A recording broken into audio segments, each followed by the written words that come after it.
السلام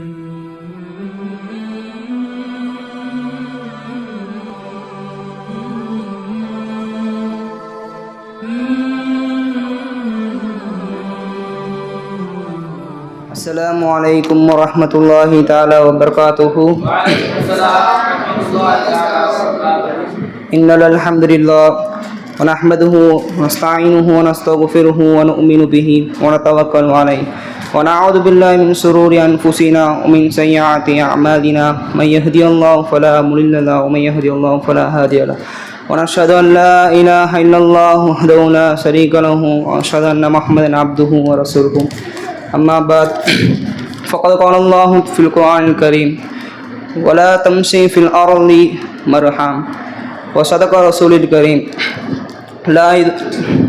لا يدخل الجنة من كان في قلبه مثقال ذرة في الكبر. صدق رسول الكريم. அல்லாஹ் தஆலா மாபெரும் கருணை கிருபை அனைவரையும் அல்லாஹ் தஆலா முஸ்லீமாகவும் முஃமினாகவும் படைத்திருக்கின்றான். அப்படிப்பட்ட அல்லாஹ்வுக்கு அனைத்து புகழும் உண்டாகட்டுமாக. அல்ஹம்துலில்லாஹ் அல்ஹம்துலில்லாஹ் அல்ஹம்துலில்லாஹ். மேலும் எம்பெருமானார் நபி ஸல்லல்லாஹு அலைஹி வஸல்லம் அவர்களுடைய உம்மத்தை ஒரு அங்கத்தினராக நம் அனைவரையும் அல்லாஹ் தஆலா படைத்திருக்கின்றானே. அப்படிப்பட்ட அல்லாஹ்வுக்கு அனைத்து புகழும் உண்டாகட்டுமாக. அல்ஹம்துலில்லாஹ் அல்ஹம்துலில்லாஹ் அல்ஹம்துலில்லாஹ். இன்னும் வலிமார்களுடைய தொடர்பில் நம் சர்க்கானாயத்தை ஒரு கரத்தை பிடிக்கிற பாக்கியத்தை கொடுத்தானே. அப்படிப்பட்ட அல்லாஹ்வுக்கு அனைத்து புகழும் உண்டாகட்டுமாக. அல்ஹம்துலில்லாஹ் அல்ஹம்துலில்லாஹ் அல்ஹம்துலில்லாஹ். இக்காலகட்டத்தில் பல நபர்களுக்கு இருக்கக்கூடிய ஒரு குணம்தான் அதாவது தற்பெருமை. நபி ஸல்லல்லாஹு அலைஹி வஸல்லம் அவர்களுக்கு ஹதீஸில் சொல்லி காமிக்கிறார்கள், லா யதுகுலுல் ஜன்னத்த, சுனத்தில் அவர் நுழைய மாட்டார், மன்கான ஃபி கல்பிஹி மிஸ்கால் தர்ரத்தின் மின் கிப்ரி, ஒரு அணு அளவு கூட கல்பில் பெருமை இருந்தால் அவர் சுனத்தில் நுழைய மாட்டார் என்று எம்பெருமான் நபி ஸல்லல்லாஹு அலைஹி வஸல்லம் கூறி காமிக்கிறாங்க.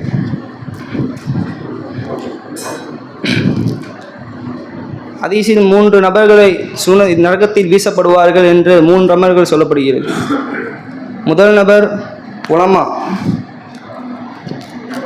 அவர் அந்த நபர் அல்லாஹ் கூப்பிடுவாராமா. அந்த மாஷரில் இப்போ அந்த நபர் சொல்லுவார், யாரெல்லாம் நான் தொழுதேன், உனக்காக இன்னும் நான் பல அமல்கள் செய்தேன் என்று அந்த நபர் சொல்லுவார் அல்லாஹ் கிட்ட.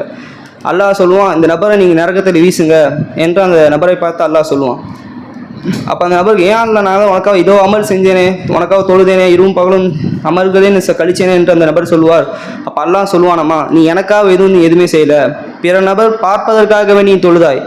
என் கிராத் அழகாக இருக்க வேண்டும், இது நீ ஓதுற கிராத் பிற மக்கள் பார்த்தால் அழகாக இருக்கணுமே, இந்த இமாம் அழகாக கிராத் ஓதுறாரே, அவ்வாறு சொல்வதற்காக தான் நீ கிராத் ஓதுனாய். இந்த பயான் பேசினா, பிறர் பேசினா, இவர் பேசும்போது ஆஹா இவர் நல்லா பயான் பேசுகிறாரே, இந்த மாதிரி பேசுவதற்காக, இந்த மாதிரி பேசுனா கிபிர், இந்த மாதிரி செய்ததனால தான் நரகத்தில் வீசப்பட்டார் என்று அந்த நபரை நரகத்தில் வீசி விட்டார். இன்னொரு நபர் இருக்கு, அவர் சதக்கா கொடையாளியாக இருந்தார். அந்த நபரும் நரகத்தில் வீசப்படுவார்.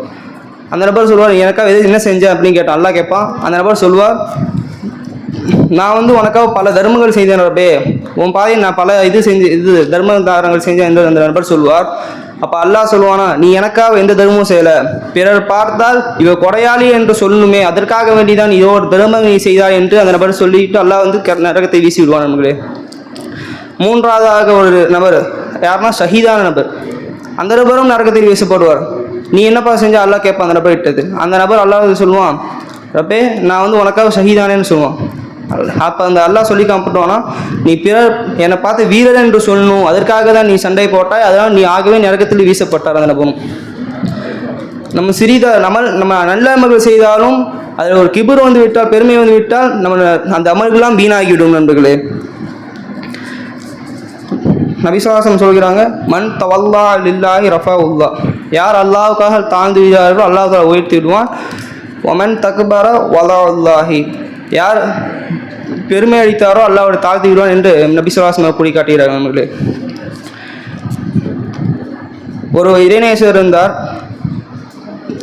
இங்கே இந்த புறமும் ஃபுல்லாக சேறு சகதியாக இருக்குது, இந்த ஒரு புறமும் சேறு சகதியமாக இருக்குது, நடுவில் ஒரு ஒத்தடி பாதையாக இருக்கிறது. அவர் அந்த இறைநேசர் தொழுவதற்காக அவர் செல்கிறார். அந்த புறமாக ஒரு நாய் வருகிறது. இந்த இறைநேசர் நாய் பார்த்து சொல்கிறார், நான் இப்போ தொழுவு போகிறேன், கீழே ஃபுல் நஜீஸாக இருக்குது, நீ கீழே இறங்கி போனேன்னா நான் அந்த சைடு போயிடுவேன் அப்படின்னு சொன்னேன். அப்போ அந்த நாய் சொல்லிச்சாமா, நான் கீழே இறங்கி போயிடுறேன் அந்த நபரு, ஆனால் நான் கீழே இறங்கி போனால் உங்கள் மனசில் சிறிதளவு கிபுர் வந்துடுமே, அதனால் நீங்கள் இப்போ சிறிதளவு கிபுர் வந்தோன்னு சொன்னோன்னே அந்த நபர் கீழே குதிச்சிட்டு எதுவுமே பேசவே இல்லை. நேராக அவங்க அப்படியே போயிட்டா அந்த கிதாபில் பதிவு செய்யப்படுகிறது.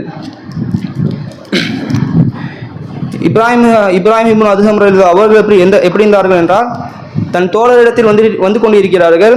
அந்த ஊரில் இவர் வருவதை பார்த்து வரவேற்பதற்காக பல நபர்கள் மாலையும் அந்த இடத்தில் பல நபர்கள் இருக்கிறார்கள். இவர் கல்வி தோணினோ பயம், இந்த மாலை எனக்காக தான் போடுறாங்க, அதுக்காக எனக்காக தான் இந்த மாலை போட போகிறாங்க என்ற ஒரு ஆசை, அப்படியே ஒரு கிபுர் வந்துடக்கூடாதுன்னு சொல்லிவிட்டு அந்த தோழர்கள் பார்த்து சொன்னாங்க, நீங்கள் இங்கேயே நில்லுங்க, நான் முன்னாடி போகிறேன், நான் கொஞ்சம் தூரம் போனதுக்கு பின்னாடி வாங்க அப்படின்னு சொன்னாங்க. இப்ராஹிம் அதுஹம் அவங்க என்ன நேராக போய் இந்த நபரத்தில் இங்கே யார் வரப்போகிறா அப்படின்னு கேட்குறாங்க. சாதாரண வேஷத்தில் போய் அந்த நபர் சொல்கிறாங்க, இங்கே இப்ராஹிம் அதுஹம் அவருக்கு பல்க் நாட்டு ஒரு அரசர் வருகிறார் அப்படின்னு சொன்னாங்க. அவர் அவருக்கு ஒன்றுமே தெரியாது, அவர் சும்மா தான் பேசுவார், ஊர் ஏமாற்றிட்டு இருக்காரு, இவரே தன்னை தாழ்த்திக்கிறார். அங்கே இருக்க மக்கள்லாம் என்ன பண்ணாங்க, இவர் அடித்து குப்பையில் போட்டாங்க. அப்போ பின்னாடி தோழருக்கு வராங்க, இங்கே முன்னாடி எஜமா வந்தாங்க, அவங்க எங்கேன்னு கேட்டாங்க. இல்லைங்க எஜமானலாம் யாரும் வரலை அப்படின்னு கேட்டாங்க. சொன்னாங்க அந்த நபர்கள்லாம், அந்த ஊர் மக்கள்லாம். அப்போ இந்த தோழர்கள் சொன்னாங்க, இல்லை எங்கள் எஜமா முன்னாடி போவாங்க, நாங்கள் பின்னாடி வர சொல்லிட்டு வர சொன்னாங்க. ஆமாம், ஒரு நபர் வந்தார், அந்த நபரை நாங்கள் எல்லாம் இப்ராஹிம் இப்னு அதுஹம் பற்றி தவறாக பேசினார், அவரை நாங்கள் அடித்து அந்த குப்பையில் போட்டு இருக்கோம் என்று சொன்னார்கள். அப்போ நேராக அந்த தோழர் வேகமாக அந்த எஜமான நேரம் தூக்குறதுக்காக போகிறாங்க. அப்போ எஜமா சொல்கிறாங்க அந்த கல்விகிட்ட, நீ பெருமை கொண்டு அதுக்காக நான் ஊர் மக்களை வச்சு உன்னைய இந்த நிலைமை கொண்டு வந்துட்டேன் என்று சொன்னார்கள் நண்பர்களே. அப்புறம் சைத்தான் மலக்குமார்களுக்கெல்லாம் முஸ்தாதாக இருக்கிறான். அவன் சூனத்திலிருந்து வெளியாக்குவதற்கு காரணமே இந்த கிபுர் தான், தற்பெருமை அவன் இடத்தில் இருந்தது. அல்லாஹ் தஆலா குர்ஆனில் கூறுகிறான், இந்த மாதிரி மலக்குமார்கள்லாம் ஆதம் அலைஹிஸ்ஸலாம் அவர்கள் சஜ்ஜா செய்ய சொல்கிறாங்க. அப்போ எல்லா மலக்குமார்களும் சஜ்ஜா செஞ்சாங்க. அப்போ சைத்தான் மட்டும் சஜ்ஜா செய்யலை. ஏன் நீ மட்டும் சஜ்ஜா செய்யலாம் அல்லாஹ் கேட்குறான். அப்போ இந்த மாதிரி சொல்லியிருந்தால் கூட அவங்க தப்பிச்சிருப்பாங்க. எல்லாமே மலக்குமார்கள் நீங்கள் சொன்ன ஜின் இடத்துல படைக்கப்பட்டிருக்கேன், அதனால தான் நான் சஜ்ஜா செய்யலை அப்படின்னு சொல்லியிருந்தா கூட அல்லாஹ் விட்டுருப்பான். அவ்வாறு அவர் சொல்லவில்லை சைத்தான். எனது ஆனால் நான் நெருப்பால் படைக்கப்பட்டிருக்கேன், அவர் மண்ணால் படைக்கப்பட்டிருக்கார்.